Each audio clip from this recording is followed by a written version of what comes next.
Stevie down here doing a junkyard crawl at Burniston Auto Wrecking in Burniston, Massachusetts. And you got to wonder, has it really been 21 years since they pulled the plug on Plymouth? It has. You know, back in 2001, that was the final year for the Plymouth make, a spin-off of Chrysler Corporation, Dodge, Plymouth, DeSoto, Chrysler, Imperial.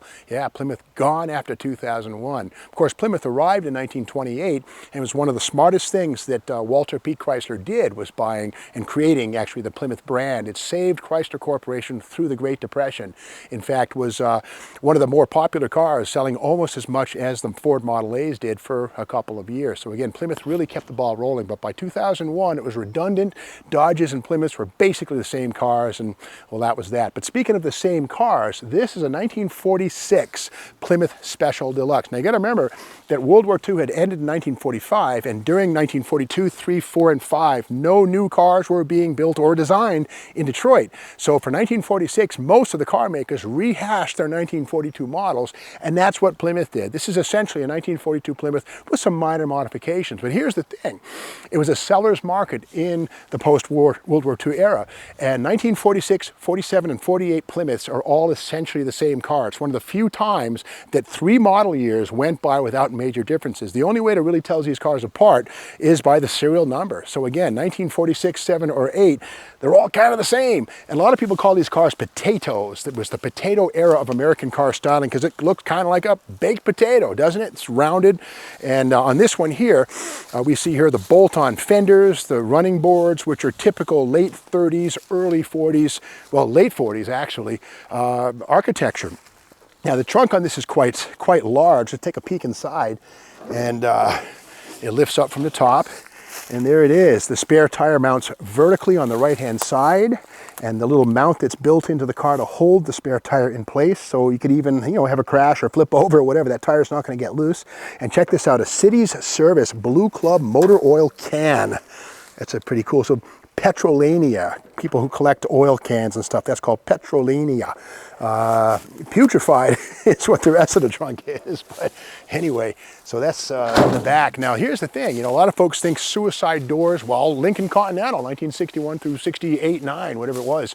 Well, most of America used suicide doors, Lincoln, Ford, Chevrolet, Plymouth, and here we have it right here. Now they call them suicide doors because, there you go. I mean, access, you talk about access, but they were known as suicide doors because if you happen to open the back door in traffic without looking, a car could sideswipe this, slam that door on you, and you would wish it didn't happen. But again, this type of rear hinge door was popular all throughout Detroit in the 1930s and into the early 1950s. In fact, many cars, Lincolns, had this architecture in 51, 2, 3, 4. Now inside this, we see the flat floor. Essentially, these are body on frame. Got to remember, of course, that Plymouth's unit construction period wouldn't come till 1960. So again, this is all about body on frame construction, as were just about all American cars, except for the Nash of the immediate post-World War II era. Those were unit construction. But this is 3-speed manual transmission, no automatics in Plymouth till 1952, I believe. The semi-automatic is 54.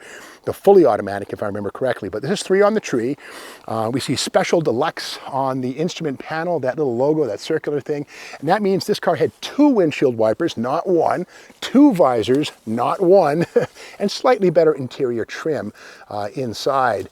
And but again, this car, the rockers are long gone, the running boards long gone. But ironically, the black paint is, well, still pretty decent in some parts of the car.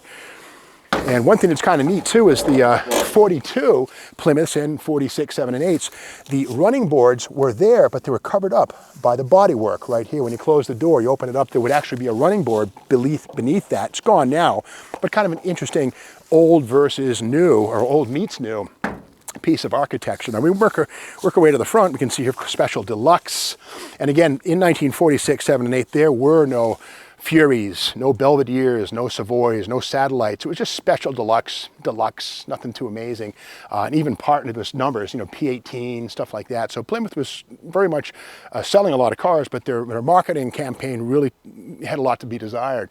Now we look at the wheel on this one. This is one tell what year this is. This is a 16-inch wheel and tire, which would tell us it's not a 48, because in 1948 they went to 15-inch wheels. So it's a 46 or a 47 if this is the original wheel. And I bet it is. These tabs right here and the bolts that hold the wheel on, that looks very original to this car. Now coming around to the front of this, we think Chrysler products torsion bars, right? Well, that happened in 1957. This has coil springs.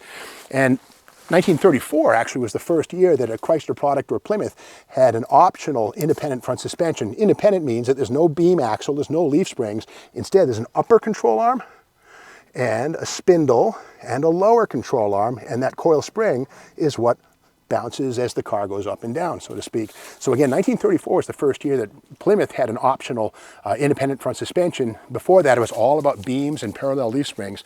But again, you get better ride out of a coil spring suspension. A little heavier, but that's okay. Under the hood, well, don't expect much. There it is. This is the 217 cubic inch flathead 6, which I think debuted in 1936 or thereabouts. There were no V8s in any Plymouth until you get into 1955. So again, no Hemis, nothing like that. Of course, the Hemi wouldn't arrive in Plymouth, or wouldn't arrive into Plymouth until 1964. They were all about polyspheres and wedges up until 1964 when the race Hemi arrived. But as we saw on another video, and if you hunt around on this site, you'll see this, a 1953 Chevy 210, the hood was made in two pieces. Same here. The hood here is a deep draft, but here in the middle, this sort of split seam right here, shows us that the hood was made left and right halves and then bonded together with pinch welds.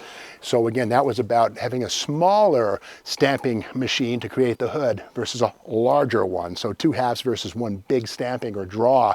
And again, a little sleight of hand. And to cover it up, well, just put a piece of chrome on it and hide it. Classic Detroit work right there. So, you know, it's a good example of a 1946, 47, 48 Plymouth. And again, because we have the 15-inch wheel, if that's the original wheel to this car, it means it's a 46 or a 47. It's amazing to think that by just a few years later, 1955, there would be 5 different engine options in Plymouth. 4 of them were V8s. But that little 217 cubic inch engine would grow to 230 cubes and would be used in Plymouth automobiles till 1959. 60, the Slant 6, replaced it, but Power Wagons utilized flatheads similar to this one right here into the 60s. The Power Wagon never got a Slant 6, or at least not the heavy-duty one. Go figure. But anyway, we do see stainless steel on this. It's interesting how this type has survived. This, of course, doesn't rust, the stainless. Meanwhile, the chrome-plated steel has definitely pitted and turned into dust. So an interesting mix of preservation and disintegration in this 1946, 47, or 48 Plymouth Special DeLuxe. So it's a 4-door, it's a potato, cover it with aluminum foil, put it in the oven, and enjoy it for dinner. So if you like this video, be sure to subscribe to the Steam Mag's YouTube channel and stick around for more.